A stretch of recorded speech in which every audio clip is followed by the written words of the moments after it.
جو اللہ کے عہد کو پورا کرتے ہیں اور قول و قرار کو نہیں توڑتے، اور جن رشتوں کے جوڑے رکھنے کا اللہ نے حکم دیا ان کو جوڑے رکھتے اور اپنے پروردگار سے ڈرتے رہتے اور برے حساب سے خوف رکھتے ہیں، اور جو اپنے پروردگار کی خوشنودی حاصل کرنے کے لیے مصائب پر صبر کرتے ہیں اور نماز پڑھتے ہیں، اور جو مال ہم نے ان کو دیا ہے اس میں سے پوشیدہ اور ظاہر خرچ کرتے ہیں اور نیکی سے برائی کو دور کرتے ہیں، یہی لوگ ہیں جن کے لیے عاقبت کا گھر ہے، یعنی ہمیشہ رہنے کے باغات جن میں وہ داخل ہوں گے،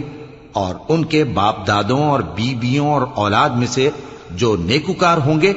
وہ بھی بہشت میں جائیں گے، اور فرشتے بہشت کے ہر ایک دروازے سے ان کے پاس آئیں گے اور کہیں گے تم پر سلام ہو، یہ تمہاری ثابت قدمی کا بدلہ ہے، اور عاقبت کا گھر خوب گھر ہے، اور جو لوگ اللہ سے پختہ عہد کر